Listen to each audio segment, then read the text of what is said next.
Welcome to my YouTube channel মনীষীদের বাণী। Hello বন্ধুরা, কেমন আছেন আপনারা? আশা করি সবাই ভালো আছেন।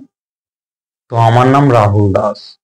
আজকে আমি এই ভিডিওটিতে আপনাদের শোনাবো মাদার টেরেসার জীবনী, যা আপনাদের মন জয় করবে।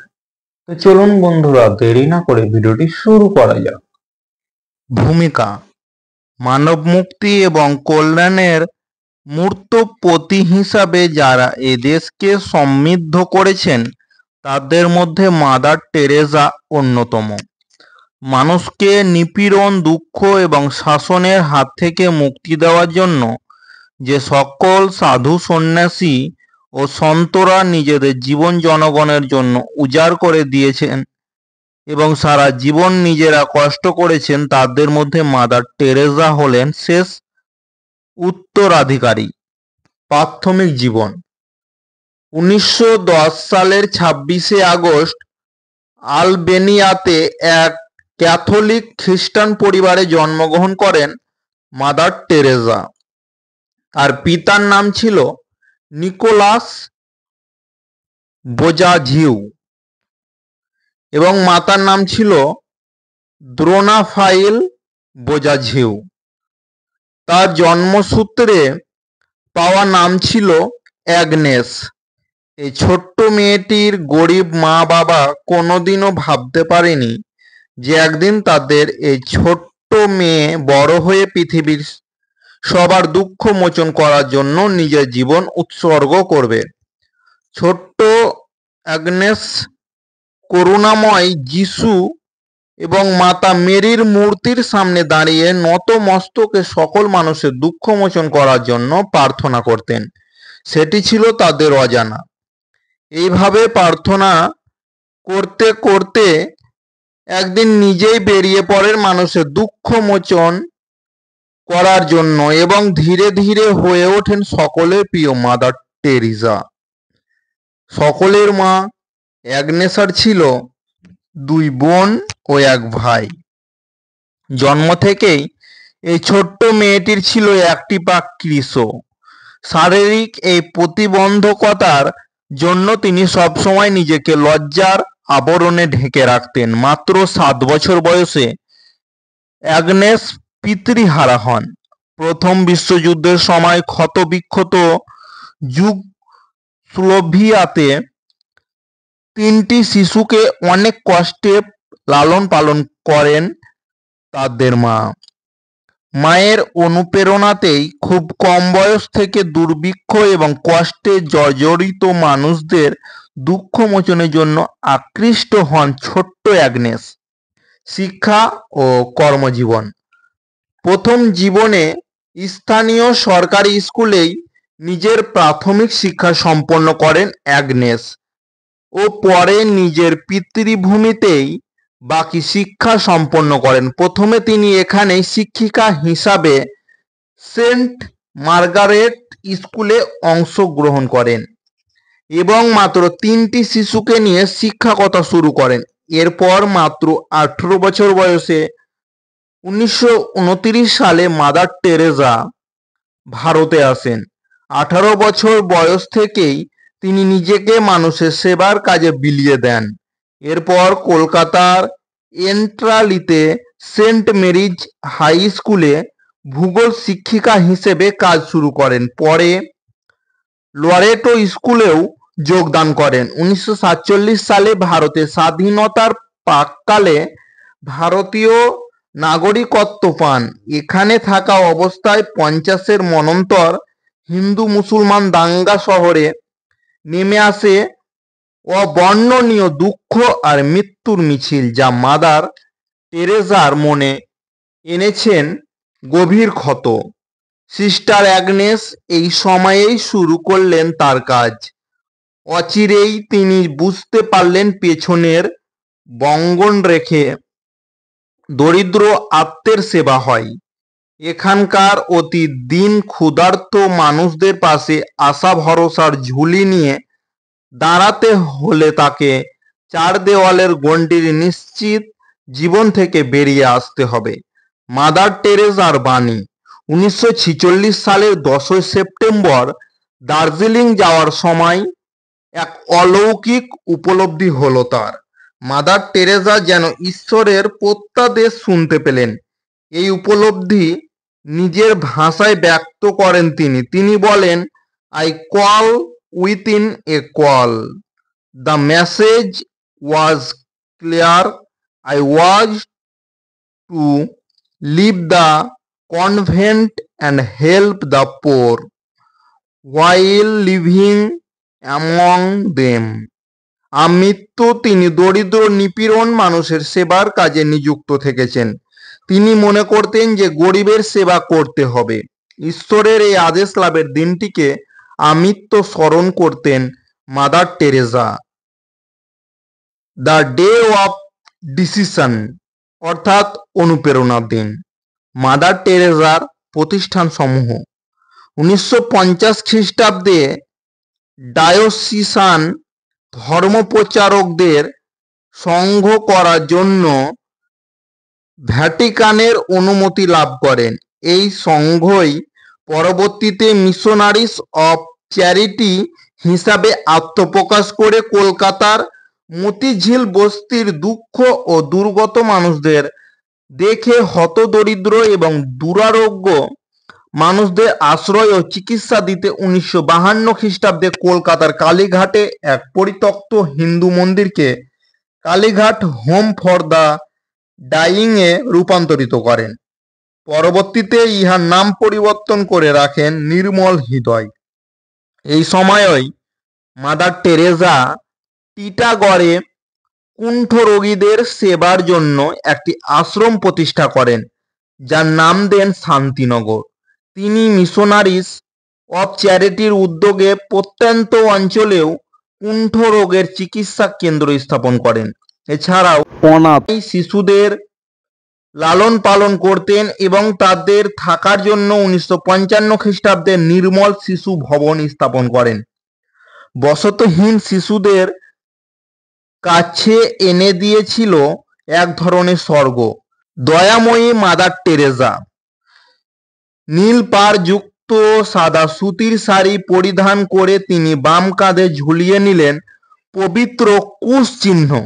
1950 সালে গঠিত হল মিশনারিজ অফ চ্যারিটি। মহামান্য প্রাপ্য তাকে দিলেন সানন্দ স্বীকৃতি।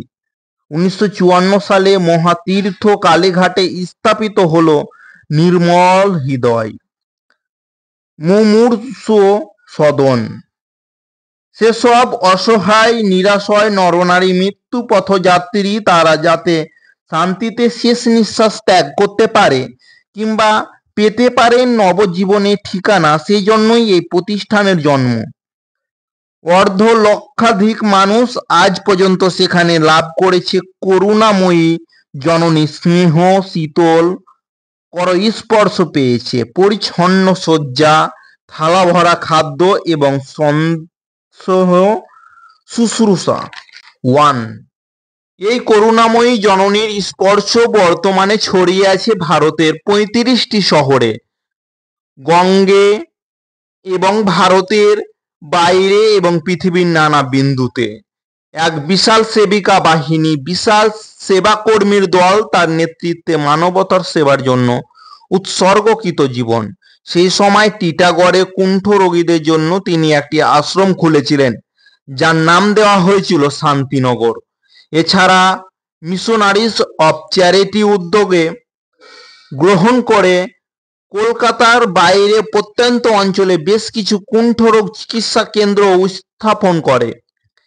এই কেন্দ্রগুলোতে ঔষধ, ব্যান্ডেজ ও খাদ্য সুবিধা দেওয়া হয়। ভারতবর্ষে তার তত্ত্বাবধানে ছিল 60টি স্কুল, 213টি দাবদ্ধ চিকিৎসালয় এবং 54টি কুণ্ঠ চিকিৎসা কেন্দ্র। 2. ভারতের বাইরেও তার কর্মকাণ্ড ছড়িয়ে আছে। 1965 সালে দরিদ্রদের জন্য ভারতের বাইরে প্রথম আশ্রম ঠিক করলেন ভেনিজুয়েলায়। 1971 সালের মিশনারিজ কর্মকাণ্ডের জন্য নিউ ইয়র্কে একটি আশ্রম করেন। এখন এই মুহূর্তে পৃথিবী জুড়ে মিশনারিজ অফ চ্যারিটিতে 4000-এরও বেশি সন্ন্যাসিনী এবং লক্ষ লক্ষ স্বেচ্ছাসেবী কাজ করে চলেছেন।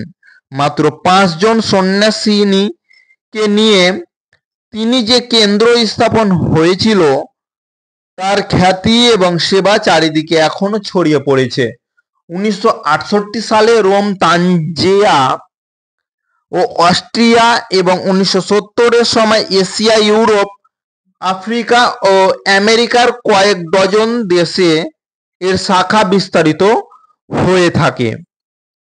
মাদার টেরেজার সমস্ত পুরস্কার।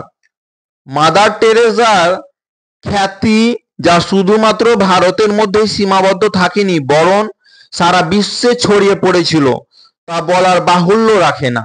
সেবা ধর্ম কর্মের জন্য 1979 খ্রিস্টাব্দে ভারতের প্রথম মহিলা হিসেবে নোবেল শান্তি পুরস্কার পান ও 1980-তে ভারতের সর্বোচ্চ বেসামরিক সম্মান ভারতরত্ন লাভ করেন। নোবেল ও ভারতরত্ন পুরস্কার ছাড়াও তিনি পেয়েছেন 1962-তে পদ্মশ্রী পুরস্কার, 1972-তে নেহরু পুরস্কার, 1978-তে পেয়েছিলেন বালজান পুরস্কার ও 1985 খ্রিস্টাব্দে পেয়েছেন প্রেসিডেন্সিয়াল মেডেল অফ ফ্রিডম।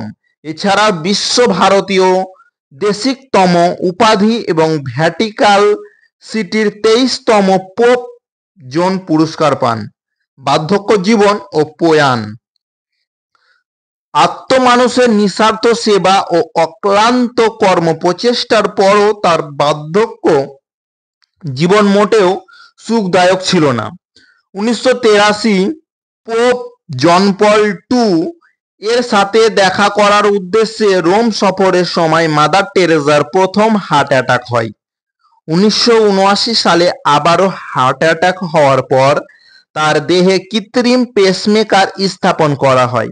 1991 সালে মেক্সিকোতে থাকার সময় নিউমোনিয়া হওয়ার হৃদরোগের আরও অবনতি ঘটে। এই পরিস্থিতিতে তিনি মিশনারিজ অফ চ্যারিটির প্রধানের পদ ছেড়ে দেওয়ার প্রস্তাব করেন। 1997 সালে 13 মার্চ মিশনারিজ অফ চ্যারিটির প্রধানের পদ থেকে সরে দাঁড়ান। 5 সেপ্টেম্বর 1997 সালে হৃদরোগে আক্রান্ত হয়ে মাদার টেরেজা মৃত্যুবরণ করেন। মাদার টেরেজার সন্ত উপাধি প্রাপ্তি। 4 সেপ্টেম্বর 2016-তে রোমের ভ্যাটিকান শহরে বিশ্বের বহু মানুষের উপস্থিতিতে পোপ মাদার টেরেজাকে সন্ত হিসেবে ঘোষণা করেন। মনিকা বেসরকারকে কেন্দ্র করে অলৌকিক কাণ্ডের জন্য ও অন্যান্য কারণে অলৌকিক শক্তির অধিকারিণী মাদার টেরেজাকে এই উপাধিতে ভূষিত করেন পোপ। এরপর থেকেই মাদার টেরেজা হয়ে গেলেন সন্ত টেরেজা। তার সেবা ও মানবতার যথার্থ উপহার তাকে সন্ত রূপেই প্রতিপন্ন করেছিল। পোপ এটিকে আনুষ্ঠানিক স্বীকৃতি দিয়েছিলেন মাত্র। উপসংহার: মাদার টেরেজার সুকোমল হৃদয় যেন একটি ফুলের মতন পবিত্র এবং বর্ণময়। তিনি নিজের জীবনকে অপরের সেবায় নিয়োজিত করেছিলেন, যার সুবাস সুদূর প্রসারিত। মাদার টেরেজা তার মাতৃ হৃদয় দিয়ে প্রমাণ করেছেন যে হিংসা ও স্বার্থের দ্বন্দ্ব থেকে মানুষের হৃদয়ে ধর্ম ও মনুষ্যত্ববোধ অনেক ঊর্ধ্বে।